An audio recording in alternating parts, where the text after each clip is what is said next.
నమస్కారం దేవుళ్ళు. నేను మీ మురళీ కృష్ణ. ఎన్ నాని గ్రేట్ మన ఛానల్ పేరు. చాలా పురాతనమైన దేవస్థానం ఉంది పైన, శంకర లింగేశ్వర స్వామి దేవస్థానం. మనకి కొండని ఎక్కుతూ మనకి ఫస్ట్ దర్శనం ఇచ్చేది ఆంజనేయ స్వామి దేవస్థానం. తర్వాత దాని పైన వెళితే నందీశ్వర దేవస్థానం మనకు దర్శనమిస్తుంది. దానిపైన శంకరలింగేశ్వర స్వామి దేవస్థానం. ట్రెక్కింగ్కి చాలా బాగుంటుంది ఈ ప్లేస్. ఫ్యామిలీతో కూడా రావచ్చు. అంటే ఒక్కరే అయితే రాకూడదు, ఎందుకంటే ఒక్కరే వస్తే కొంచెం భీతి అనిపిస్తుంది, అంటే భయం అనిపిస్తుంది. ఏదైనా తినడానికి తెచ్చుకొని పైన తినుకోవచ్చు. చాలా ఉంటే చాలా బాగుంది. కొన్ని ప్లేస్లు చూడడానికి, అక్కడక్కడ కూర్చోవడానికి కూడా ఉంది స్థలాలు. మన ఛానల్ని మీరు ఆదరిస్తారని కోరుకుంటున్నాను. మంచి వీడియోలు చేస్తున్నాను నేను.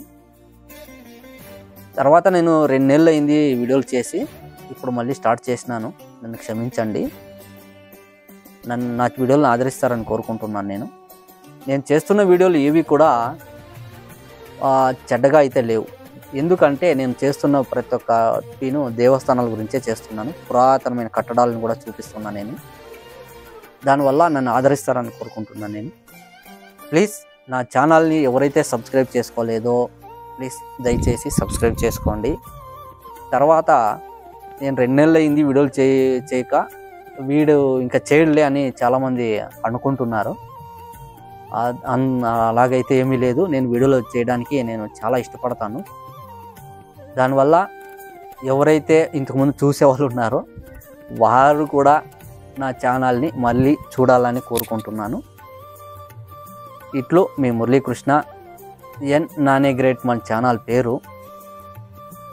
ఇంతకుముందు మనము ఈ ఉత్తరదుర్గ గురించి 2 వీడియోలు నేను చేసినాను. ఇది 3వ వీడియో చేస్తున్నాను. ఇంతకుముందు 2 వీడియోల్లో ఈ కొండను చూపించినాను నేను.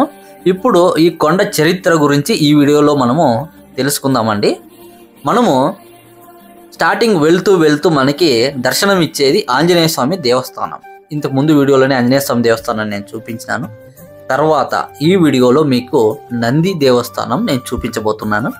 దానిపైన శంకరలింగేశ్వర స్వామి దేవస్థానం కూడా మనం చూడవచ్చు. ఇప్పుడు మనం ఈ చరిత్ర గురించి తెలుసుకుందామండి. ఈ కొండపైన చాలామంది అంటే దొంగలు నిధి వెతకడానికి ఈ కొండపైన చాలా చోట్ల తవ్వి నిధి తీసినారని ఒక ప్రచారం కూడా ఉంది. అది ప్రచారం కాదు, నిజమని కూడా ఇక్కడున్న జనాలు మనకి చెబుతారు. కెంపేగౌడరు పరిపాలించే సమయంలో ఈ కొండ దిగువన కొండపైన బంగారము, రత్నాలు, వజ్రాలని పోసి ఇక్కడ పరిపాలించేవారంట. అంతటి మహత్వమైన ఈ కొండ ఉత్తరదుర్గ.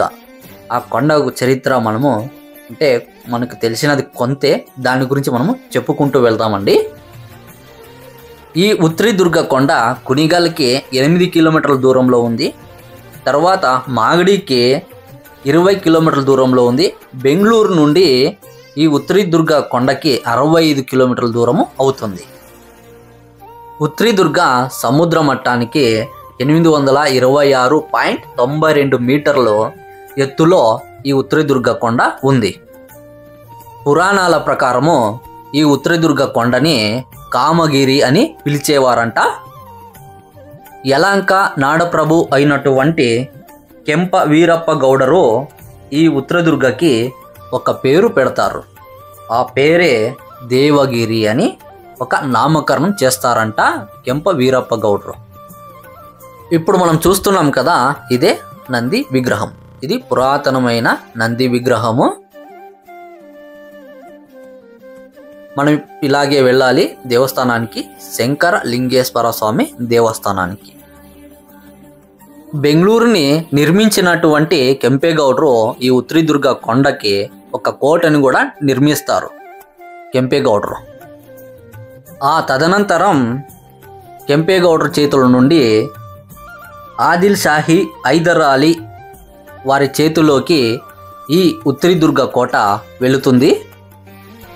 ఆ తర్వాత మైసూరుని పరిపాలిస్తున్నటువంటి టిప్పు సుల్తాన్ వారి చేతిలోకి ఈ ఉత్తరదుర్గ కోట వెళుతుంది. చూడండి, మనం ఇప్పుడు చూస్తున్నాం కదా, ఇదే పురాతనమైనటువంటి శంకరలింగేశ్వర స్వామి దేవస్థానం. ఇప్పుడు మనం చూస్తున్నాం కదా, ఇది ఒక కోనేరు, మనం కొలను కూడా అనుకోవచ్చు. చూడండి, ఇక్కడ ఎండాకాలం కానీ చలికాలం కానీ నీళ్లు ఎనీ టైం ఉంటుంది. ఇప్పుడు మనం చూస్తున్నాం కదా, ఇదే శంకర లింగేశ్వర స్వామి దేవస్థానం. ఈ దేవస్థానాన్ని నిర్మించిన వారు ఆది శంకరాచార్యులు. అప్పటికే ఇక్కడికి వచ్చి ఈ కొండపైన ఈ శంకరలింగేశ్వర స్వామిని దేవస్థానాన్ని నిర్మించినారు. చూడండి, తదనంతరం ఈ దేవస్థానాన్ని ఇలా ఇంప్రూవ్మెంట్ చేయడానికి కారణమైనటువంటి కెంపేగౌడరు, తర్వాత అంతకుముందు చాలామంది రాజులు, తర్వాత బ్రిటిషుల కాలంలో కూడా ఈ దేవస్థానము వెళ్ళింది, ఈ కోట కూడా. చూడండి, దర్శనం చేసుకోండి, మీకు కూడా మంచి జరగాలి, నాకు కూడా మంచి జరగాలి. మన ఛానల్ని సబ్స్క్రైబ్ చేసుకోండి, చాలామంది సబ్స్క్రైబ్ చేసుకోవడం లేదు. మనము ఏ దేవస్థానానికి వెళ్ళినప్పుడు ఈశ్వర దేవస్థానాలకి మనకి శృంగి భృంగి అని మనము దేవస్థానం ముందర చూడవచ్చు. కానీ ఇక్కడ నాగదేవతల్ని ప్రతిష్ఠించినారు. చూడండి, ఆ రెండు పక్కల ఇరువైపులా అని చెప్పుకోవచ్చు. చూడండి, ఇదే దేవస్థానము, చిన్నగా ఉంది కానీ పురాతనమైన దేవస్థానం.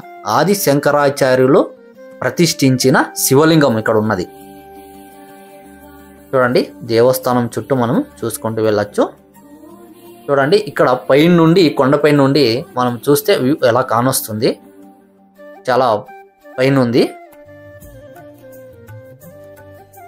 తర్వాత ఈ ఉత్రిదుర్గ బ్రిటిషులు వాళ్ళ చేతిలోకి వెళ్ళిపోతుంది.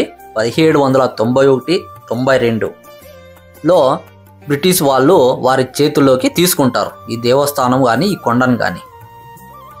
బ్రిటిష్ సేనాధికారి అయినటువంటి రాబర్ట్ హోమ్ 1791-92లో రచించిన జలవర్ణ చిత్రం ఇప్పటికీ లండన్లో ఉందంట. ఈ ఉత్రిదుర్గ కొండపైన 8 ద్వారాలు ముఖ్యంగా మనం చెప్పుకోవచ్చు.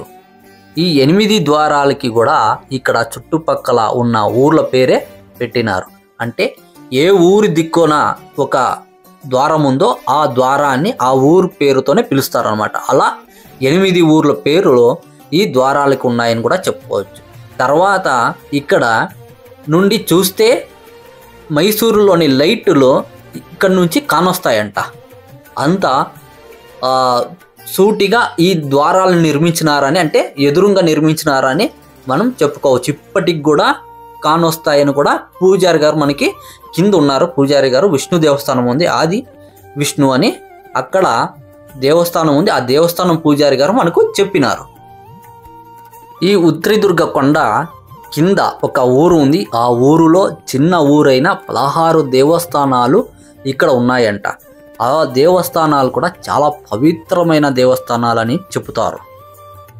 అంతేకాకుండా ఆ ఊరిలో చుట్టుపక్కల స్థలాల్లో ఎక్కడ వెళ్ళినా చాలా చోట్ల దొంగలు నిధి కోసం వెతికినారని, చాలా స్థలాల్ని తవ్వి చూశారని కూడా మనం ఇక్కడ తెలుసుకోవచ్చు. ఇంతటితో నేను ఈ వీడియోని ముగిస్తున్నాను. మన వీడియో మీకు ఇష్టమైనట్లయితే ప్లీజ్ సబ్స్క్రైబ్ చేయండి, షేర్ చేయండి, కామెంట్ చేయండి, లైక్ చేయండి. ఇట్లు మీ మురళీకృష్ణ ఎన్ నాని గ్రేట్. మన ఛానల్ పేరు దేవస్థానం దర్శనం అని కూడా మనం చెప్పుకోవచ్చు. ప్లీజ్ సబ్స్క్రైబ్ చేసుకోండి. నమస్కారం అండి.